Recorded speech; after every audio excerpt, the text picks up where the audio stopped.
Gremlins Don't Chew Bubblegum, Chapter 5, Dark Ages. That temporary secretary is causing an electrical emergency, Melody said, leaning against the oak tree. Eddie laughed. The only thing temporary around here is your sanity. You have to admit, Liza said, it's mighty odd the way everything Miss Kidwell touches goes on the blink. Like a gremlin, Howie said with a nod. Just because your dad mentioned them, you think you're an expert, Eddie blurted. But what do you really know? Howie shrugged. You have a point. Maybe we are jumping to conclusions. But we have to do something, Melody said, before Miss Kidwell takes Bailey City back to the Dark Ages. What would be wrong with that? Eddie asked, grabbing onto a low branch and climbing into the tree. If there wasn't any electricity, maybe they'd cancel school forever. And we couldn't have television, Howie reminded him. Or CD players, added Liza. Or video games, finished Melody. Eddie slid down the trunk of the tree. This is serious. We have to do something. But first, we need more information, Howie told his friends.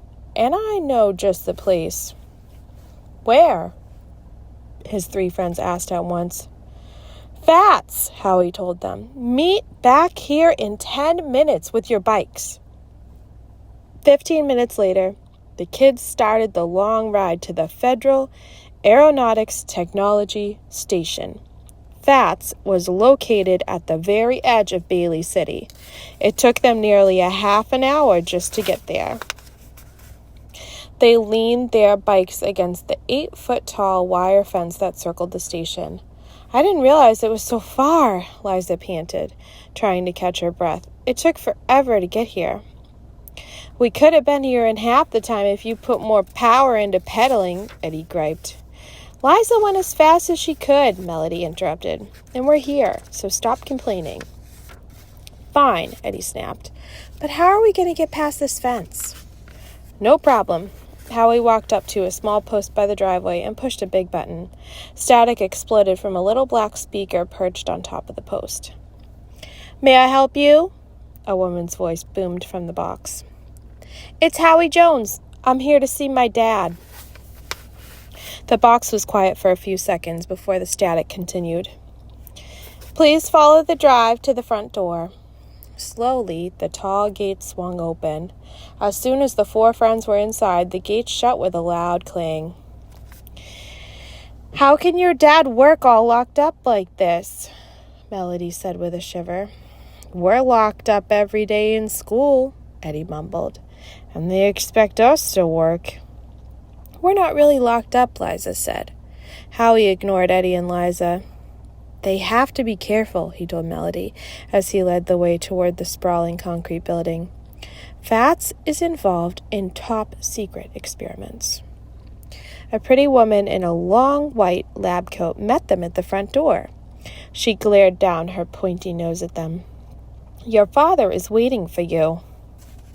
Howie rushed his friends down a long hallway to his dad's office. They scooted inside and closed the door.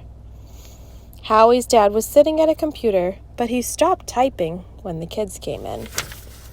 He looked just like Howie, only taller, and he wore gold-rimmed glasses that kept sliding down his nose. What's going on? He asked. We have gremlins, Melody blurted. Howie's dad smiled. So you're having trouble with your science projects too? Yes, Eddie mumbled, but that's not why we're here. We need information, Howie said before Eddie could say anything else. You told me about gremlins the other night. We want to know more. Gremlins are just a joke. Howie's dad pushed his glasses back on his nose. People like to kid around when things don't work well. Melody's eyes got big. Did you say kid? And well? Liza added. Kidwell? Howie nodded. Tell us more, Dad. Howie's dad smiled again. Gremlins, he told them, were first mentioned during World War I when British planes started having mechanical problems that no one could explain. Some things kept going wrong, almost like someone was playing a joke on the pilots. But it happened so much, there was fear that the entire Allied Air Force would be grounded. "What kind of problems did they have?" Eddie asked. Howie's dad shrugged and pushed his glasses up again. The lights would go off, our alarms would go berserk, and the monitors gave wrong information. "Like shrieking bells?"